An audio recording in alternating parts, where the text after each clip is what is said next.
like kudos to you because it takes a lot of patience at the It at does. the very least. At Well, the very least. editing itself takes a Yeah. lot of patience. I mean, I can't tell you how many projects in school.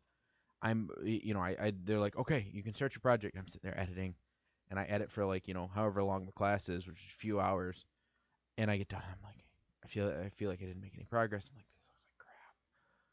I'm just gonna go home. Oh yeah. I went home. I came back the next day, or like the next day, or a few days later, and I'm like, okay, I'm gonna see where I'm at, and I'll watch, because I don't remember where I'm at. I watched it. I'm like, that's really good. I don't remember it being that good. Who fixed it? Yeah. Sometimes you Um, need your space from editing your projects. well, it's not just editing your project; it's anything. Yeah. Sometimes you need your space. Like my doghouse, I was like, this looks like crap. Originally when it was just the frame and the floor, I'm like, this looks like crap. It's never gonna get done. I'm gonna go have a sandwich. So I went and ate, and just a few hours, and I came back, and I'm like, it actually doesn't look that bad. It looks pretty good. I started patting myself on the back. So it's any project that you do, especially if you start it yourself. I mean, like I said, there were several projects, video, audio, any of them, that I'd step back and I'd go, man, this sucks. And then I'd, take a long break, come back and go, I kind of like this. But then you got those other projects that, you get more excited the more you add to it. Mm-hmm. You're like, okay, this is a good foundation. I like what I got going on here. And you had this, oh, that makes it sound sweet. And then you got this, oh man. And then you run around like, I ran around for like a week playing the same promo. Mm-hmm. It was for like a Shania Twain thing. I kept playing the sound. I'm like, this sounds so sweet. I'd ask people, how does this sound? What do you think? What do you think? What do you think? And they're like, it sounds good. It sounds great. That's awesome. My girlfriend's like, like the first time she's like, it sounds good, And then she's like, I told you it sounded good. But how does it sound? Sounds good, right? Yeah. No, anyway, so he is back to Todrick Hall. This is a really cool video. You can go and watch it. If Matthew did his job, he was supposed to put it in the description below. I think the link is in there. Okay, I'm just checking. So it should be. Yes. It's in there? Yes. Okay, in the description below, you will find a link to Todrick's awesome video. And it would be the third link down from the top. And Matthew actually, he named it. I should start doing that. He put Todrick Hall, and then the little, and then it has the YouTube link. So, I won't get sued for playing his video on the air, and you all can go and enjoy his masterpiece. Anyway, so is this next thing that I see very true? Yes. It's unbelievable. Yes. I can't get over it. Chris Pratt What did he do? and Anna Faris No way. are Together? Married? filing for divorce. No. Jazz hand. Yeah, no. This is after 8 years married together. They are getting divorced apparently. There wasn't a whole lot, I guess, publicity, at least not that I've seen, as far as like statements from the two as to what happened. Because they don't want to talk about it.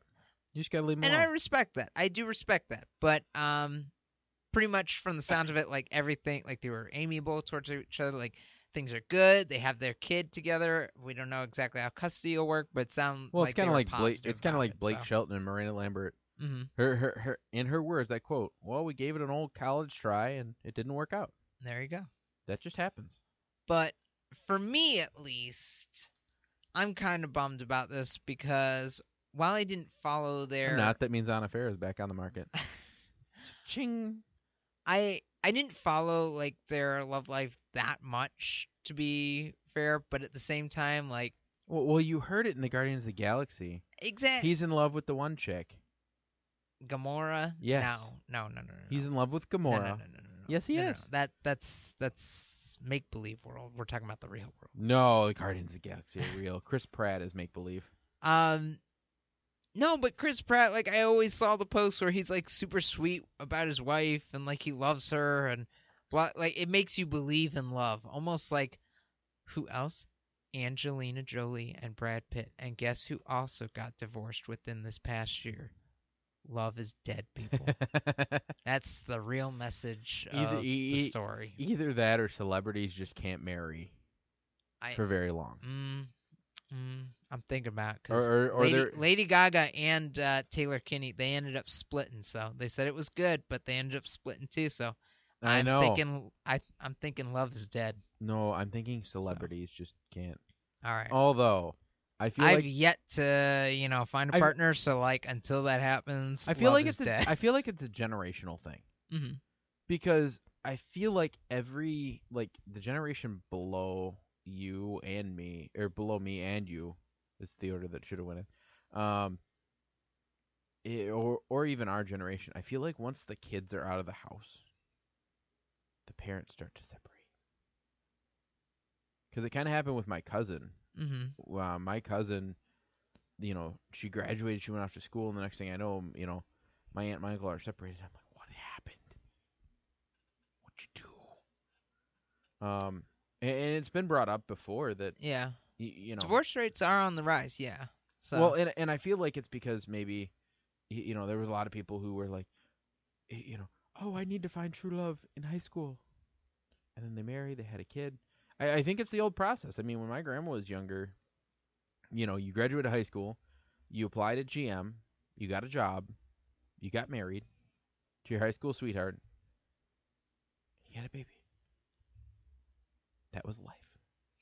but I think there are a few things. And this is all conjecture, obviously, because I Right. don't actually know, like, cause and effect for marriage and divorce rates. But I think some things that we should consider are, uh, you know, our generation is, and has, I guess, inherited a economic crisis, so or Mm-hmm. is currently getting out of one, if we're being positive. So the point is, like, we got economic issues, and that's always been, a huge issue in Right. terms of divorce rates. The other thing is, if we're being honest, again, women have a little bit more power now. So guess what? More of them are having jobs. They're still not paid equally, which we will get to that in a little bit with one of the stories we have. But, there's a little bit more mobility for them. So it's easier to get a divorce. This is not the 1800s where it's like, there is no such thing as divorce. You go to hell and, you all die in an inferno if disgrace your marriage or something. So that's not the case anymore.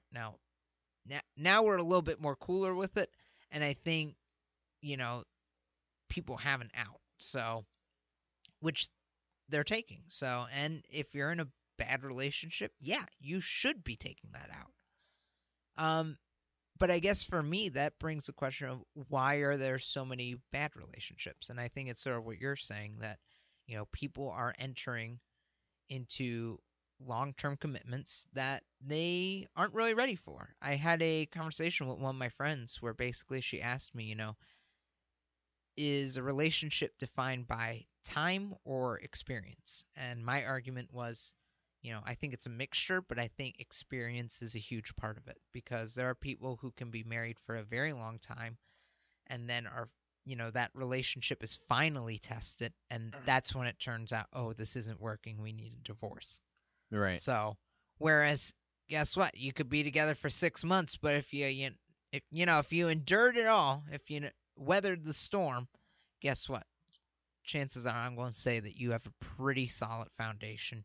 You will have a strong marriage. So, at least that's me. I like to believe in love. I watched a lot of Jane the Virgin this summer, people, Did you? and This Is Us now, and it's like love is on the brain. It's like it's out there. I believe in it. They're soulmates.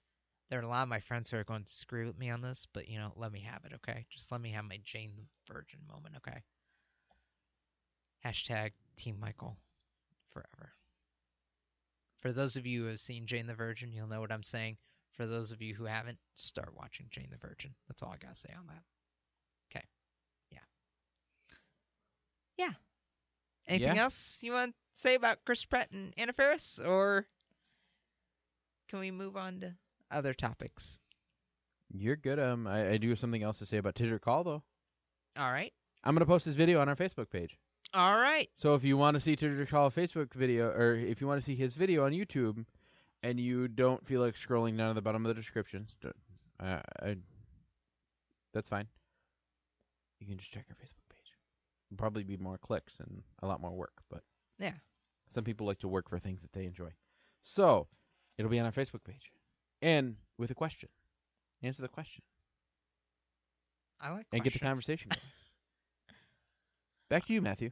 Alrighty then. Our next topic is Billie Lourd. So this sweet, sweet child of Carrie Fisher and granddaughter of Debbie Reynolds obviously had a pretty rough time this past winter. No, really? Really. Oh. You know, she was interviewed by friend Sarah Paulson for Town and Country, and they talked a lot about, you know, her relationship with her mother and her grandmother and how life has been moving forward. So, and I just want to talk about this for a sec because Carrie Fisher is very influential to me. Like, she's one of my personal heroes. It's true. I Oh, yeah. I feel like he's got a pair of headphones that have the whole Princess Leia Oh, twirl. if they had them, I would get them. You better believe it. He's got the earmuffs. So, oh, the one thing I've always wanted to do, she used to throw glitter at people because when she was feeling like really depressed and sad, she always used, it's like glitter was magic to her. She was always like, it makes you happy. And at the same time, I still hold the belief that my 10th grade English teacher said glitter is also devil's dust because it gets everywhere. But at Yes, the same time, yes. I also kind of like this glitter is magic, so I just want to have like a little pouch, like a Tooth Fairy Sandman vibe going on where I just sprinkle people like on campus. Like, just Are you gonna be like Peter Pan? why not? I can tell them they can Just fly. shake Tinkerbell. Yeah. I can picture Matthew skipping around. You can fly. You can You can fly. fly, You can fly. Throwing glitter around. Don't actually believe me and don't sue me. I don't know if there would be reason to sue me, but I just have a feeling that maybe there's something in there. I tried to sell it to them. Like, oh yeah, this glitter will make you fly, and then, you know, false advertising, I guess. But Or lying. But you know, if you could go to jail for I that, prefer half of our government would go to jail. prefer false advertising to lying. Lying sounds a little harsh now, doesn't it? No, but I'm saying, I'm saying whether it's lying or false advertising. It's an alternative fact. False advertising, you can go to jail for and get fined for. If you could go to jail or get fined for lying, then half of our government would get fined. All of us would be in jail. We've all Right. told white lies. Right. Yeah. No, I'm talking about the big liars. But No. anyway, But point is, like I said, Carrie Fisher, she's a big inspiration to me, and I really think this was a really beautiful interview with her daughter, because after her death, it did kind of, you know, run through my mind like what's going to happen to her, because at the end of the day, you know, she's only started to enter this industry of Hollywood. She had a very small role in Star Wars Episode 8, and I believe she will, or Episode 7. I believe she will be continuing in Episode 8 and potentially Episode 9. And then she's done, I think, Scream Queens on Fox, and she will be in the newest season of American Horror Story, Season 7. I think it's called Cult, and that will be premiering on September 5th. So, point is, you know, she's trying to emerge from her, you know, mother and grandmother shadows because they were such huge figures with some really iconic roles. And it's good to see her, you know, sort of looking out for herself, taking care of herself since both of them passed. And to hear that she's doing well, like I said, you know, she seems excited to carve her own path. And the other thing that is kind of exciting, she may be, you know, carrying on the tradition and legacy of her mother and grandmother, and she may be trying to pull on like an act together. So I know that was Debbie Reynolds. She was always big into that, where she liked to do her, so to speak, like one-woman acts, where she'd sing some of her numbers and talk to the audience. Like, she always right. enjoyed the live performances. And apparently Billie Lourd's got voice, so maybe we'll hear her sing one day. Maybe.